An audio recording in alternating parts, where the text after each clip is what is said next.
anyway, we're very happy to have them with us today and glad to be here. And Jason, the Christmas morning continues for you. We have yet another guest. Steve Shepard is joining us.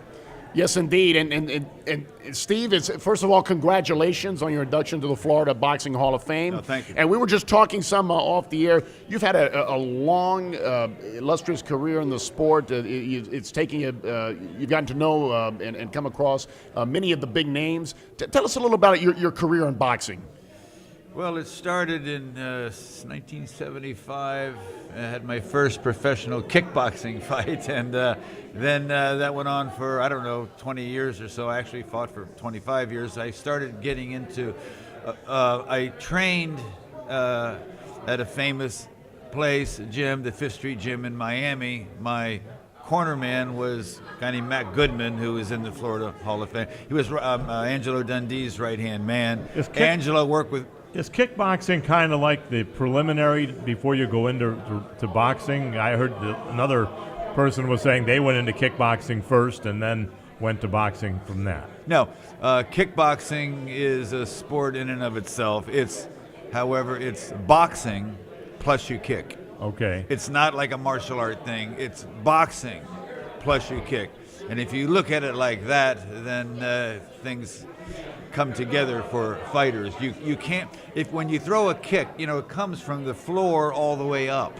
It's like a real slow punch. So in order to land a kick against an experienced fighter, you got to trick them. Right. You really got to counter kick. Like somebody's coming at you. If they lead with a right or lead with a left hook or anything other than a jab, you see it a couple of times, then you can wait for it, and then you can lean back when he does that and stick him in the stomach. Not easy. Not easy to do. Much easier said than done. I'm sure I you gotta have a lot of practice and involvement then you in the kick sport. to the legs also, and that's very, very painful. Hits the sciatic nerve. But how do you land that kick? If the way you block it is the person, if he's right-handed, his left foot is in front, as the right leg of the opponent comes at his left thigh, if you can picture that, to block it, you pick your knee up and you point your knee at the shin that's coming your way, and people break their shins all the time. Sounds painful. It's a very dangerous kick to throw. Sure. But if it lands, it's very effective. Very effective. And of course, you've been involved in promoting, of course, going from kickboxing all the way up to boxing, and a lot of big names involved in big matches, big cards. Yes, I have some interesting things. Sure. First of all, like I said, I trained at the gym in Miami, Fifth Street Gym, and I was very close with Angelo Dundee and his brother Chris. Chris was a famous producer and used to really help me with that. I ended up promoting over 100 fights. And one of the fights I had, I think you find interesting, was 1990. Mark Biro, the famous HBO announcer, long-time announcer, one of our announcers on my dad's car. Highlights. Great man. Yeah, from Highlights. From Highlights. Right. Absolutely. Yeah. Great announcer. Great man. Anyway, it was Russia versus U.S. This is when it was the Soviet Union, communist Russia, and the Russian team against the U.S. team, kickboxing, and the heavyweight fighter for Russia was Vitaly Klitschko. Who became the heavyweight boxing champion. And of course, we're very familiar with him and his brother Vladimir. Right, and he fought a guy named Rocky. Who? Oh, you're thinking of Ivan Drago versus Rocky Balboa. Rocky IV. James Waring, and Waring beat him in a 5-round kickboxing match. We got that on film. Somebody should want to buy that.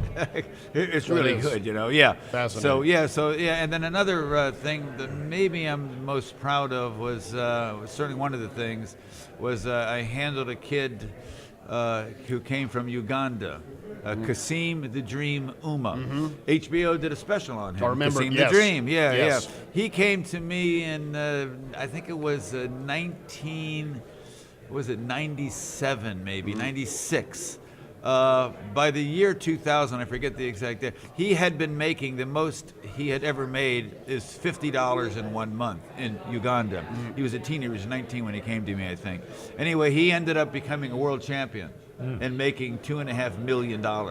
Outstanding. Amazing, That's a isn't it? wonderful. Only in It shows America. you, and it shows you the dream, what the sport of boxing can do for those in Absolutely, underprivileged countries and in What a other great kid, situations. That is wonderful. Yeah, it really is. You know. But it's- Many stories like that. Always. It really helps a lot of people in many different ways. yes, it does. Very good. Well, Steve, thanks so much for coming by today, sharing some of these stories with And us. We congratulations certainly on your appreciate it. induction. Thank you so much. Congratulations on your induction as well. We certainly appreciate you coming on by today.